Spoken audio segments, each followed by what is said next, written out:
Hello everyone, welcome to my YouTube channel. आज हम जिस टॉपिक के बारे में बात करेंगे वो है मैक्रो इकोनॉमिक्स। तो चलिए मैक्रो इकोनॉमिक्स का थोड़ा बहुत इंट्रोडक्शन और बेसिक कॉन्सेप्ट्स के बारे में पहले जान लेते हैं। So let's start our today's video. So introduction and basic concepts of macro economics. What is the meaning of macroeconomics? Macroeconomics is defined as that branch of economics which studies economic issue or economic problem at the level of an economy as a whole. तो macro economic को हम कैसे define करते हैं? Macro economic जो है वो economics की एक ऐसी ब्रांच है जो इकोनॉमिक इशू या इकोनॉमिक प्रॉब्लम के बारे में स्टडी करती है as a economy as a whole. जो उसका लेवल है वो इकोनॉमी एज अ होल को ही रीड करके उस टॉपिक के बारे में पूरा डिस्कस करती है। Now scope and significance of macro economics. तो चलिए सबसे पहले बात करते हैं स्कोप के बारे में। तो मैक्रो इकोनॉमिक्स के क्या क्या स्कोप हैं, लेट्स टॉक अबाउट दैट। तो सबसे पहला स्कोप है estimation of national income and related aggregates. Macro economics जो है वो स्टार्ट होता है, जो कॉन्सेप्ट है वो स्टार्ट किस कॉन्सेप्ट से होता है? नेशनल इनकम से। और नेशनल इनकम से रिलेटेड जितने भी एग्रीगेट होते हैं, एग्रीगेट डिमांड, एग्रीगेट सप्लाई, जितने भी एग्रीगेट पर कैपिटा इनकम जितना भी होता है उसके बारे में जो भी स्टडी होती है वो मैक्रो इकोनॉमिक्स के अंदर होती है। और भी जैसे जीडीपी है, एनडीपी है, सारे हम जितने भी टॉपिक्स के बारे में स्टडी करते हैं वो मैक्रो इकोनॉमिक्स से अंदर आता है। The next one is theory of employment.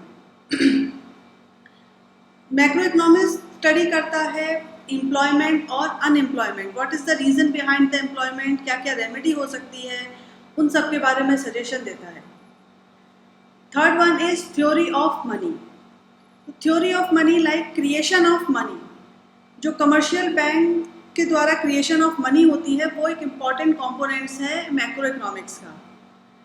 ये सेंट्रल बैंक के रोल को डिफाइन करता है, सप्लाई को रेगुलेट कैसे कैसे किया जा सकता है उसके बारे में हमें सजेशन देता है। The next one is theory of general price level, inflationary and deflationary caps. ये बहुत इम्पॉर्टेंट कंपोनेंट्स है मैक्रो इकोनॉमिक्स का, जो ये जनरल प्राइस लेवल की थ्योरी के बारे में स्टडी करता है और ये बताता है कि किस लेवल पे इन्फ्लेशनरी और डिफ्लेशनरी जो गैप है वो इकोनॉमी में हम ला सकते हैं और उसको हम बेटर कर सकते हैं। Role of the government. Macro economics जो है वो गवर्नमेंट बजट का क्या इम्पैक्ट पड़ेगा एक लोकल इकोनॉमी पे, एक लोकल इकोनॉमिक एक्टिविटी पे, उसके बारे में भी स्टडी करता है। Exchange rate and balance of payment. तो एक्सचेंज रेट और उसको कैसे मैनेज किया जा सकता है ये भी मैक्रो इकोनॉमिक्स में बहुत ही इम्पॉर्टेंट पॉइंट होता है। ये मैक्रो इकोनॉमिक्स का जो इशू रहता है वो ये एक्सप्लेन करने रहता है कि एक इकोनॉमी कैसे फंक्शन करती है, उसको हम कैसे बेटर रेगुलेट कर सकते हैं, कैसे मैनेज कर सकते हैं। Now we come to significance of macro economics. तो सिग्निफिकेंस में फर्स्ट क्या आता है? Description of the economy. जो मैक्रो इकोनॉमिक्स है बहुत ही वाइड डिस्क्रिप्शन देता है इकोनॉमी का, क्योंकि इसके अंदर हम नेशनल इनकम रीड करते हैं, एम्प्लॉयमेंट और अनएम्प्लॉयमेंट के बेसिस और रीज़न और रेमेडी के बारे में रीड करते हैं, गवर्नमेंट बजट का क्या इम्पैक्ट आता है एक ह्यूमन पर, एक नॉर्मल पर्सन पर, वो हम रीड करते हैं। एक इकोनॉमी गवर्नमेंट बजट से कैसे इम्पैक्ट हो सकती है उसके बारे में स्टडी करते हैं। Road map of growth and development. Macro economics एक रोड मैप देता है ग्रोथ और डेवलपमेंट को लेके कि क्या क्या प्रोग्राम्स और पॉलिसीज़ एक गवर्नमेंट को एक इकोनॉमी के अंदर अपनाना चाहिए जिससे वो एक डिफ्लेशन के रेट पे ना जाए, इन्फ्लेशन पे जाए और उस इकोनॉमी में बहुत ही चेंजेस और गुड चेंजेस होते रहे time to time. Economic stability. Macro economics जो है वो इकोनॉमिक स्टेबिलिटी को अचीव करने में भी हेल्प करता है। ये स्टेबिलिटी अचीव हो सकती है जब हम एक बहुत ही अच्छी कोई एक थीम निकालते हैं, कोई एक पॉलिसी निकाल देते हैं कोई सेंट्रल बैंक की इस ऐसा पेमेंट होगा, ये रेट ऑफ इंटरेस्ट है, इतना हमारा CRR और ये सब जो जाएगा, उसके बारे में इकोनॉमिक स्टडी करता है कि बजटरी पॉलिसी का क्या इफेक्ट है, वो गवर्नमेंट कैसे उसको परस्यू कर सकती है। ओके, नेक्स्ट वन आता है बैलेंस ऑफ पेमेंट स्टेटस। तो बैलेंस ऑफ पेमेंट स्टेटस किसी भी कंट्री की परफॉर्मेंस को रिवील करने के लिए यूज़ किया जाता है from the rest of the world. Problems of poverty and environmental pollution. Macro economics जो एक इनसाइट प्रॉब्लम्स होती हैं पॉवर्टी की और एनवायरमेंटल पोल्यूशन की, उसके बारे में स्टडी करता है और एक मॉडल बना के देता है कि कैसे कैसे हम इस प्रॉब्लम को एड्रेस कर सकते हैं, उसकी रेमेडी कर सकते हैं। Policy formulation. नेक्स्ट आता है पॉलिसी में क्या है कि मैक्रो इकोनॉमिक्स में हम डिफरेंट वेरिएबल्स के बारे में स्टडी करते हैं, लाइक एग्रीगेट डिमांड है, एग्रीगेट सप्लाई है, टोटल कंजम्पशन है। तो ये हमारे लिए बहुत ही यूज़फुल होता है कि हम इसके थ्रू कोई पॉलिसी ऐसी फॉर्मुलेट करें जो कंट्री को ग्रोथ और डेवलपमेंट देती रहे। तो अब हम बात करते हैं basic concepts of macro economics. तो basic concepts of macro economics में सबसे पहले हम बात करेंगे क्लासिफिकेशन ऑफ गुड्स की। तो गुड्स को हम बेसिकली 2 टाइप्स में डिवाइड करते हैं, final goods and intermediate goods, और दूसरा होता है consumption goods and capital goods. तो फाइनल गुड्स कौन से होते हैं? फाइनल गुड्स वो गुड्स होते हैं जो अपनी प्रोडक्शन की बाउंड्री लाइन को क्रॉस कर चुके हैं and are ready to use by their final users. और फाइनल यूजर्स कौन कौन हैं? तो कंज्यूमर है, प्रोड्यूसर है, वो जो इसको एट लास्ट यूज़ करेगा, they are the final users. तो ये गुड्स अब प्रॉपरली रेडी हैं उन फाइनल यूजर्स के यूज़ के लिए। और इंटरमीडिएट गुड्स होते हैं। इंटरमीडिएट गुड्स वो गुड्स हैं जो अभी अपनी बाउंड्री लाइन, प्रोडक्शन की बाउंड्री लाइन को जिसने क्रॉस नहीं किया है, जिसमें अभी वैल्यू ऐड नहीं हुई है और जो अभी अपने फाइनल यूजर्स की यूज़ के लिए अभी रेडी नहीं है। जैसे फाइनल कंज्यूमर गुड्स, अगर हम कहें कि final goods are ready for use by the consumer, तो कंज्यूमर के लिए क्या फाइनल गुड्स हो जाएंगे? लाइक ब्रेड है, बटर है, जो वो दे परचेज एंड डायरेक्टली यूज़। और फाइनल प्रोड्यूसर गुड्स कौन कौन से होते हैं? जो कोई भी प्रोड्यूसर अपने प्रोडक्शन के लिए परचेज करता है, लाइक मशीनरी है, ट्रैक्टर्स हैं, ट्रक्स है, लाइक वो final goods for the producers होते हैं। और इंटरमीडिएट गुड्स बताया मैंने आपको कि वो एक फर्म खरीदती है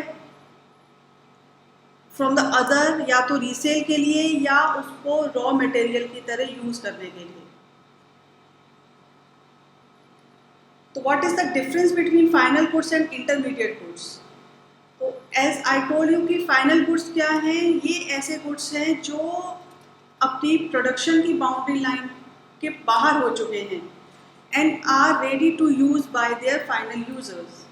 और इंटरमीडिएट गुड्स हैं जो अभी प्रोडक्शन की बाउंड्री लाइन के अंदर हैं and it is not ready for the use by their final users. Second आता है final goods, these goods are not used as raw material. मतलब फाइनल गुड्स को रॉ मटेरियल की तरह यूज़ नहीं कर सकती कोई भी प्रोडक्शन कंपनी उस अकाउंटिंग ईयर में। रॉ मटेरियल की तरह फाइनल गुड्स को कोई भी कंपनी अपने प्रोडक्शन के लिए उस पर्टिकुलर करंट अकाउंटिंग ईयर में यूज़ नहीं कर सकती, but intermediate goods can be used. These goods are not resold by the firms.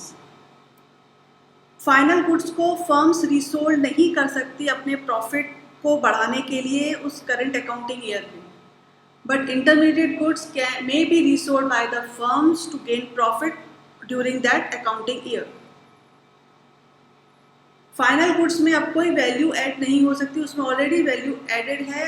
अब उसमें जो लास्ट आता है वो आता है कि कंज्यूमर उसको परचेज करेगा, तो जो पे करेगा बस वही वैल्यू ऐड होना रह गया है, बाकी उसमें और कोई वैल्यू ऐड होना नहीं है।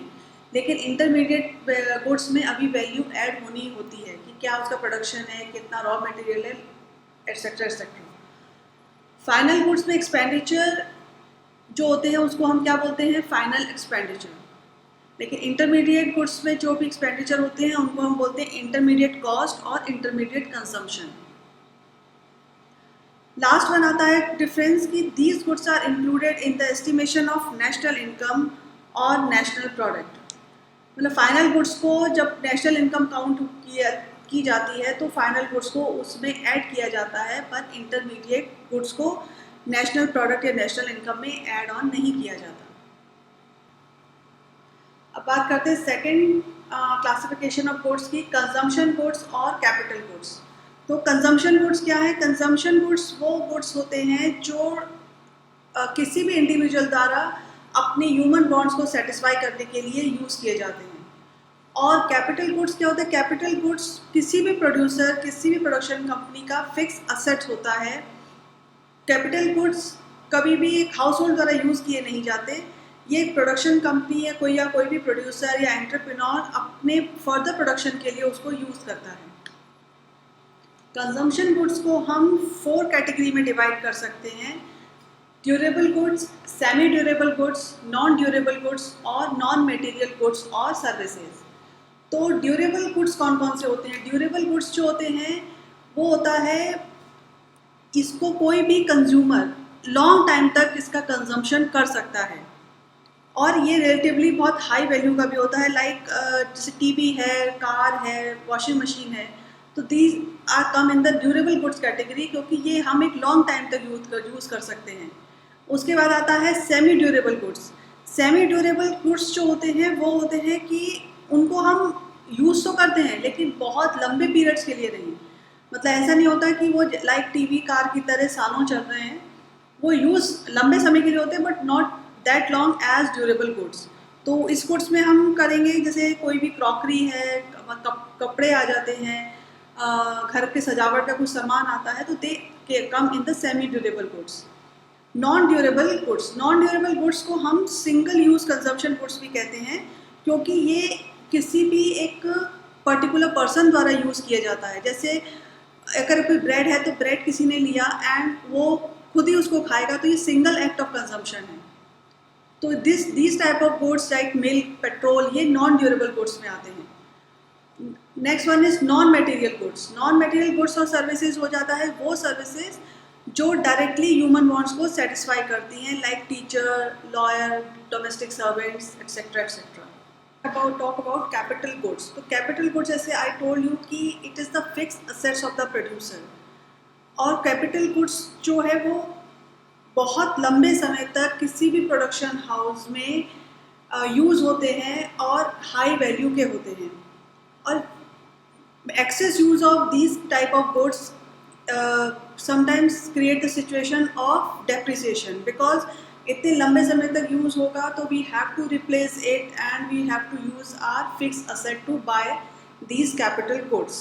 So what is the difference between consumption goods and capital goods? तो जो consumption goods होते हैं वो डायरेक्टली लीड करते हैं ह्यूमन वांट्स के सेटिस्फेक्शन से, पर कैपिटल गुड्स का ह्यूमन वांट्स के सेटिस्फेक्शन से कोई मतलब नहीं होता। कंजम्पशन गुड्स जो है वो हाउस होल्ड द्वारा यूज़ किए जाते हैं। जब उसको परचेज करती है कोई भी हाउस होल्ड तो it is use by the house hold, but capital goods house hold द्वारा यूज़ नहीं किए जाते, rather it is use by the producer for further production of his और हर कंपनी। कंजम्पशन गुड्स में एक्सपेंडिचर जो है वो कहलाता है consumption expenditure, and capital goods में जो एक्सपेंडिचर हम करते हैं that is called investment expenditure. Consumption goods जब हाई प्रोडक्शन होता है और ये हाई लेवल पे यूज़ होता है तो ये किसी भी इंडिविजुअल की क्वालिटी ऑफ लाइफ को रेज करता है।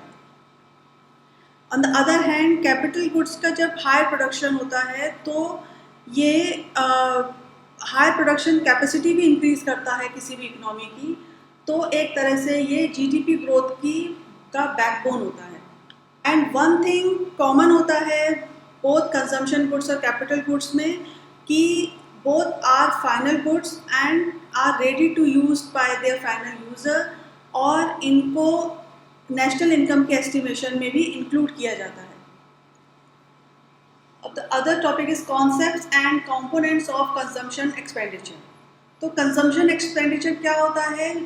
कोई भी एग्रीगेट कंजम्पशन एक्सपेंडिचर किसी भी इकोनॉमी का जब काउंट किया जाता है, that is called consumption expenditure. तो कंजम्पशन एक्सपेंडिचर मतलब जो भी एक्सपेंडिचर कंज्यूमर द्वारा किया जाता है। तो who are the consumers in an economy? हमारे किसी भी इकोनॉमी में कंज्यूमर्स कौन कौन होते हैं? तो इसको हम 3 पार्ट में डिवाइड करते हैं। एक होता है हाउस होल्ड, दूसरा होता है गवर्नमेंट और तीसरा होता है नॉन प्रॉफिट इंस्टीट्यूशंस। तो एग्रीगेट कंजम्पशन एक्सपेंडिचर निकालने के लिए हम इन तीनों को प्लस करते हैं आपस में। Consumption expenditure by the house hold plus consumption expenditure by the government plus consumption expenditure by the non profit private institution. Non profit private institution में कौन कौन क्या क्या आ जाता है? लाइक कोई भी टेम्पल है, गुरुद्वारा है, जिससे कोई गवर्नमेंट को प्रॉफिट नहीं होता, वो जो भी एक्सपेंडिचर है उन तीनों को प्लस करके हम कंजम्पशन एक्सपेंडिचर निकालते हैं। Topic is concepts and components of investment. तो इन्वेस्टमेंट क्या है? इन्वेस्टमेंट आपके स्टॉक ऑफ कैपिटल में कोई भी इंक्रीमेंट होता है, दैट इज कॉल्ड इन्वेस्टमेंट। तो हम इसको ऐसे कहते हैं कि investment refers to capital formation और a process that increases the stock of capital. तो आपके कोई भी आपका कैपिटल फॉर्मेशन है, लाइक आपका कोई भी चेंज इन द स्टॉक है या कोई भी ऐसा प्रोसेस है, तो जो आपके स्टॉक ऑफ कैपिटल को इंक्रीज करता है, that is called investment. And we can divide investment in 2 categories, fixed investment and inventory investment. तो फिक्स इन्वेस्टमेंट क्या है? फिक्स इन्वेस्टमेंट जो है वो आपके फिक्स असेट के स्टॉक को इंक्रीज जो करता है उसको फिक्स इन्वेस्टमेंट बोलते हैं। लाइक इसको हम ऐसे समझते हैं,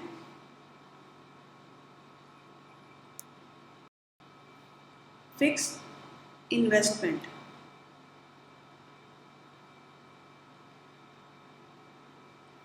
सपोज कंपनी ए के पास at the beginning of the year और at the end of the year, तो इसको निकालने के लिए जो भी उसके पास स्टॉक ऑफ फिक्स्ड असेट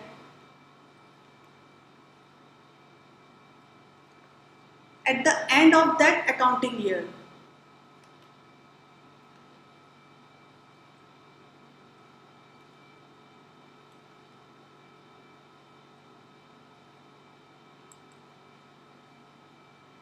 से माइनस करते हैं stock of fixed assets at the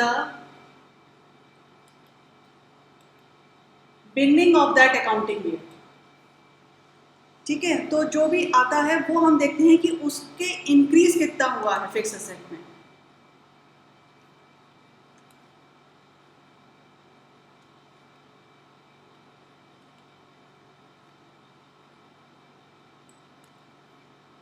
तो that is called fix investment. Fix investment को हम फिक्स कैपिटल फॉर्मेशन भी कह सकते हैं।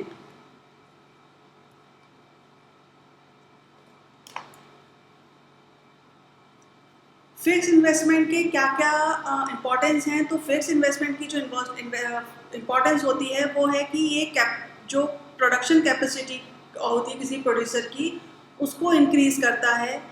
और जब किसी प्रोडक्शन हाउस की कैपेसिटी ऑफ प्रोडक्शन इंक्रीज होती है, तो फिक्स इन्वेस्टमेंट किसी भी इकोनॉमी के आउटपुट में हायर लेवल पे पहुंच जाता है। और हायर लेवल ऑफ आउटपुट क्या करता है? Higher level of economic growth, जिसको हम popularly known what as GDP. The next one is inventory investment. Inventory investment क्या है? At a point of time, किसी भी समय पे कोई भी प्रोड्यूसर अपने स्टॉक को होल्ड करता है, whether it is finished goods और सेमी फिनिश्ड गुड्स और रॉ मटेरियल, तो उसको हम इन्वेंट्री स्टॉक बोलते हैं। उसका इन्वेंट्री इन्वेस्टमेंट को भी निकालने के लिए सेम ही हम तरीका लगाते हैं कि inventory stock at the end of the accounting year minus inventory stock at the beginning of that accounting year, उससे जो भी रिजल्ट आता है that is called change in inventory stock during an accounting year. और what importance क्या क्या होता है इन्वेंट्री इन्वेस्टमेंट का? तो इन्वेंट्री इन्वेस्टमेंट का इम्पोर्टेंस जो है वो है कि ये प्रोड्यूसर की जो सप्लाई है उसको अनइंटरप्ट रखता है, क्योंकि उसके पास इतना ऑलरेडी स्टॉक होता है, तो उसकी जो सप्लाई है वो अनइंटरप्ट रहती है। और जब रॉ मटेरियल, दूसरा इसका, जब रॉ मटेरियल आपके पास इनफ होता है तो किसी भी कंपनी को डे टू डे परचेज नहीं करना पड़ता और उनका डे टू डे का एक्सपेंसेस नहीं करके वो ए वन टाइम एक्सपेंडिचर का होता है। Now let's come to the gross investment, net investment and depreciation. तो what is the gross investment? Gross investment होता है किसी भी प्रोडक्शन हाउस का total production of capital goods during that accounting year. So इसको हम कैसे कहते हैं कि ग्रॉस इन्वेस्टमेंट निकालने के लिए नेट इन्वेस्टमेंट और जो डेप्रिसिएशन होता है उनका प्लस किया जाता है, तब हमें ग्रॉस इन्वेस्टमेंट मिलता है। और जो नेट इन्वेस्टमेंट होता है वो किसी भी कंपनी के प्रोडक्शन कैपेसिटी को बहुत ही एनहांस करता है, एम्प्लॉयमेंट की अपॉर्चुनिटीज़ को जनरेट करता है और लेबर और जीडीपी ग्रोथ की कोई एफिशिएंसी को बढ़ाता है, उसको एक्सेलरेट करता है। तो नेट इन्वेस्टमेंट निकालने के लिए हम एक ग्रॉस इन्वेस्टमेंट माइनस डेप्रिसिएशन करते हैं। और डेप्रिसिएशन जो होता है वो है loss of value of fix assets for replacement of present stock. तो इसके बारे में हम आगे बात करेंगे। वैसे नट शेयर में ही होता है कि जो भी आप अपने प्रेजेंट स्टॉक को जब रिप्लेस करते हैं या कुछ भी उसमें कोई खराबी आने पर नया लिया जाता है तो आपके फिक्स असेट उसमें यूज़ होता है, तो वो जो लॉस होता है उसको हम डेप्रिसिएशन बोलते हैं। तो what is the difference between gross investment and net investment? तो जो ग्रॉस इन्वेस्टमेंट है वो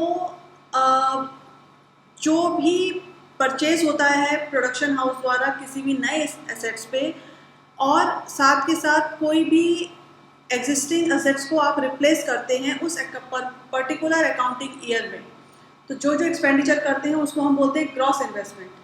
और नेट इन्वेस्टमेंट में हम only purchase of new assets को इंक्लूड करते हैं, स्पेशली उसमें हम कोई भी रिप्लेसमेंट या एग्जिस्टिंग असेट्स की वैल्यू को ऐड ऑन नहीं करते। Gross investment it includes replacement investment और नेट इन्वेस्टमेंट में एज आई टोल्ड यू कि does not include replacement investment.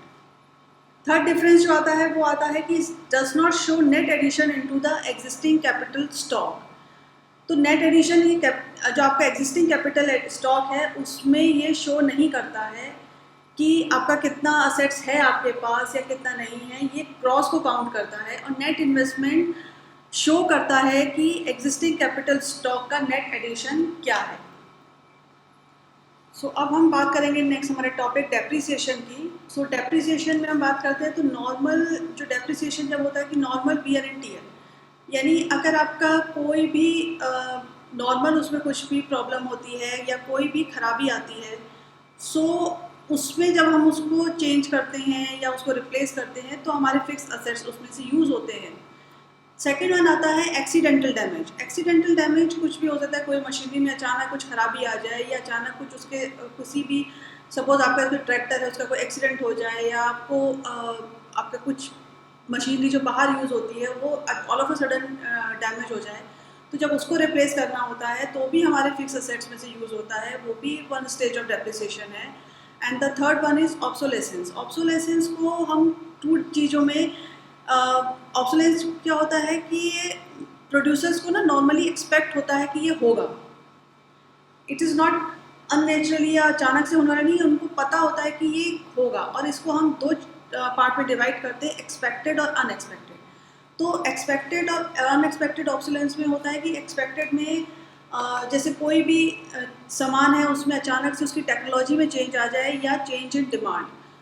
तो सपोज़ अभी कोई लैपटॉप है उसमें ये एक एक्सपेक्टेड है कि अगर लैपटॉप में आज एक फ़ीचर है तो आफ्टर 1 ईयर या 2 ईयर डेफिनेटली इसमें कुछ ना कुछ चेंजेस होंगे, तो ये एक्सपेक्टेड ऑब्सोलेंस है।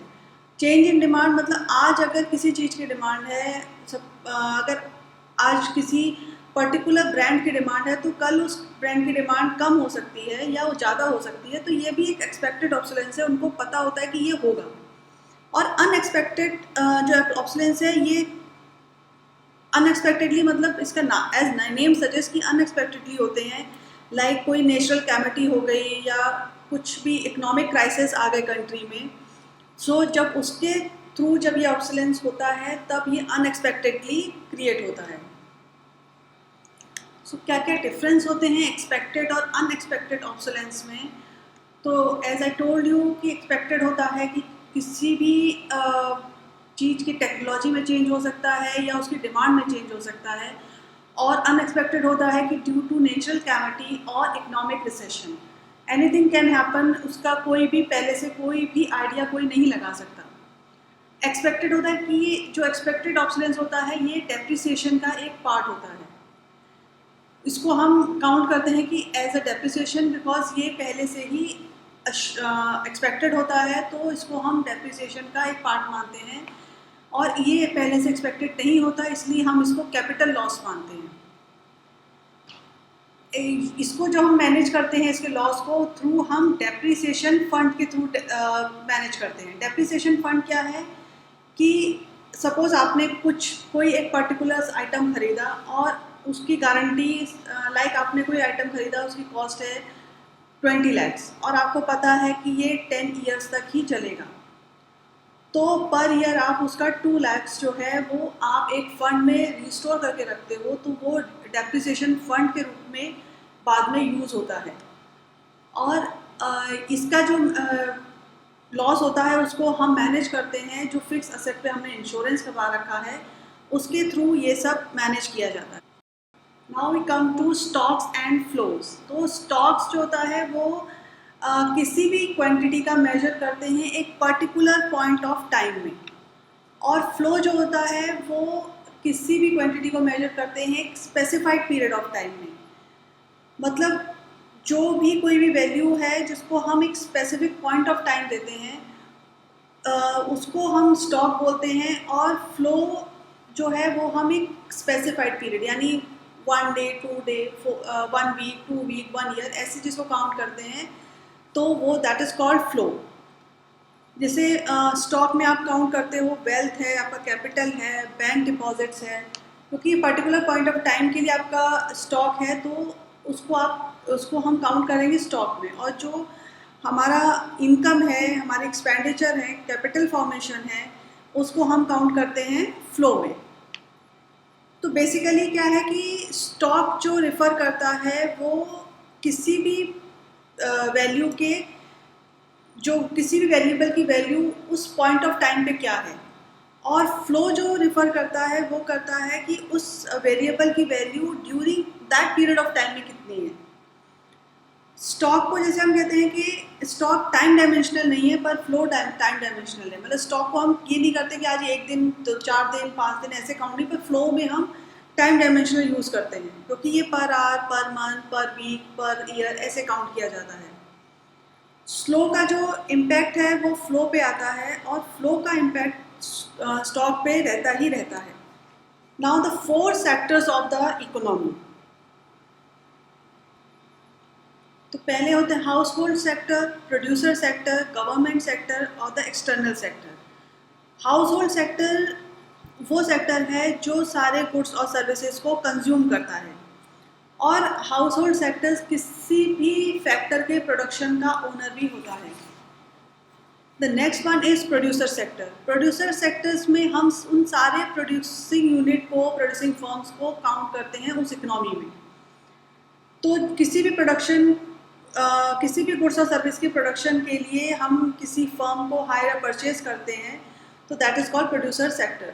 गवर्नमेंट सेक्टर जो होता है वो इंक्लूड करता है government as a welfare agency और गवर्नमेंट एज अ प्रोड्यूसर, क्योंकि जो गवर्नमेंट वेलफेयर एजेंसी है वो वेलफेयर फंक्शन और को ऑर्गेनाइज करती है, उनकी परफॉर्मेंस देखती है, और लॉ एंड ऑर्डर और डिफेंस का फंक्शन कैसे होना चाहिए, क्या होना चाहिए, इसका भी ध्यान रखती है। तो that is the main sector of an economy. The next one is the external sector, या you can also set the rest of the world sector. ये ऐसी एक्टिविटी को अपने में इंक्लूड करता है जो हम out of the boundary use करते हैं, लाइक हमारा इम्पोर्ट एक्सपोर्ट जो भी होता है उसको जब काउंट किया जाता है तो दैट इज़ एक्सटर्नल सेक्टर। मतलब हमारे कोई भी एक प्रोडक्ट है वो उसका जो भी डीलिंग चल रहा है वो हमारी डोमेस्टिक इकोनॉमी और रेस्ट ऑफ द वर्ल्ड के बीच में चल रहा है, तो उसको हम एक्सटर्नल सेक्टर बोलते हैं।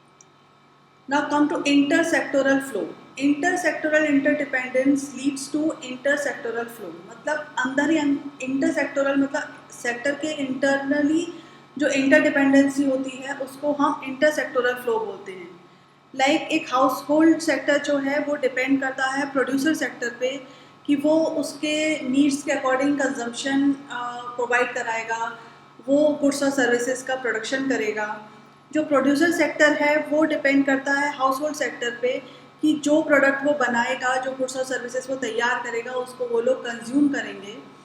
जो गवर्नमेंट सेक्टर है वो डिपेंड करता है प्रोड्यूसर और हाउस होल्ड सेक्टर पे, जिससे उसको टैक्स और रेवेन्यू मिलता है, नॉन टैक्स रेवेन्यू मिलता है। और प्रोड्यूसर और हाउस होल्ड डिपेंड करते हैं गवर्नमेंट पे, जो उनको गवर्नमेंट के जो रूल हैं, लॉ एंड ऑर्डर है, डिफेंस है, उसको वो ऑर्गेनाइज करता है। सो बेसिकली कि ये जो सारी चीज़ें हैं ये एक दूसरे पे डिपेंड होके ही पूरी इकनॉमी चलती है। Inter sectoral flow in the form of money is called money flow. मतलब मनी फ्लो जो है कि आपका डिफरेंट सेक्टर में जो आपका मनी आप फ्लो करता है उसको हम, जैसे कि सपोज हाउस होल्ड सेक्टर कुछ खरीदता है प्रोड्यूसर सेक्टर से, प्रोड्यूसर सेक्टर उसी चीज़ को रीसेल करता है या लैंड या जो भी उससे हायर करता है उसको मनी प्रोवाइड करवाता है। तो जब ये एक दूसरे से फ्लो चलता है तो that is called money flow. और inter sectoral flow in the form of goods and services is called real flow. मतलब जो इंटर सेक्टोरल फ्लो होता है किसी भी गुड्स एंड सर्विसेज के फॉर्म में, उसको हम बोलते हैं real flow.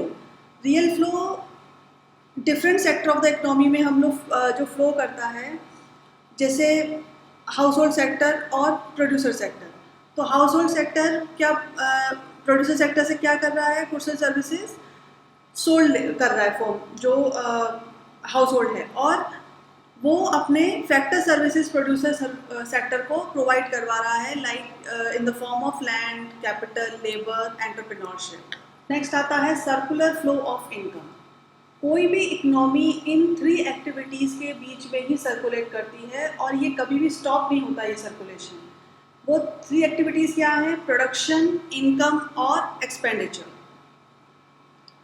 So 3 faces of circular flow of income: production, generation of income और एक्सपेंडिचर। तो जो प्रोडक्शन है, कोई भी प्रोड्यूसिंग सेक्टर है वो अपने प्रोडक्शन के लिए जो भी फैक्टर है वो हायर या परचेज करता है किसी हाउस होल्ड से जो इन फैक्टर्स का ओनर होता है, लाइक लैंड, लेबर, कैपिटल और एंटरप्रेन्योरशिप। और इन फैक्टर को वो यूज़ करता है अपने प्रोडक्शन में किसी भी गुड्स और सर्विसेज के लिए। और मतलब इन सब के साथ वो नॉन फैक्टर इनपुट्स जो होते हैं, रॉ मटेरियल, उनके साथ वो इसको यूज़ करता है। उसके बाद हम आते हैं जनरेशन ऑफ इनकम। तो जनरेशन ऑफ इनकम में मतलब इन सब चीज़ों को यूज़ करके कोई भी प्रोड्यूसर जब कोई चीज़ बनाता है तो उससे हाउस होल्ड को के भी इनकम जनरेट होती है, क्योंकि जिससे उसने लैंड, इंटरेस्ट या कैपिटल, लेबर लिया है तो वो उसको अगर हायर किया है तो उसका रिटर्न जो है, उसका पैसा जो है वो उसको वापस देता है, या अगर परचेज़ किया है तो वो मनी उसके पास जाता है। और दूसरा वो इससे और दूसरों को भी मतलब जो अनएम्प्लॉयमेंट है वो कम होता है, इनकम जनरेट होती है हर एक कैटेगरी के लिए। जो थर्ड फेस होता है वो होता है एक्सपेंडिचर। तो एक्सपेंडिचर में जो है कि वो इनकम जाती कहाँ है, मतलब मेन हमारा आता है कि जो इनकम हमने अर्न करी वो जाती कहाँ है। तो इसको हम क्या करते हैं, स्पेंड करते हैं या उसको डिस्पोज करते हैं अपने फाइनल और गुड्स और सर्विसेज की परचेज के लिए। जब कोई भी हाउस होल्ड कोई गुड्स खरीदता है तो उसको हम क्या बोलते हैं, कंजम्पशन एक्सपेंडिचर। जब प्रोड्यूसर कोई फाइनल गुड्स खरीदता है तो उसको हम इन्वेस्ट एक्सपेंडिचर बोलते हैं। तो इस तरह से ये तीनों फ्लो आपस में एक दूसरे से हमेशा ही जुड़े रहते हैं और ये इनकम का फ्लो कभी एंड होने वाला स्थिति में नहीं आता। और जो सर्कुलर फ्लो मॉडल है उससे हम नेशनल इनकम का एस्टिमेशन करते हैं और इंटर सेक्टोरल इंटरडिपेंडेंस क्या है उसके बारे में भी नॉलेज गैदर करते हैं। So friends, this is the topic of our introduction and basic concepts of macroeconomics. So we'll meet on my next video. Till then, bye bye. Take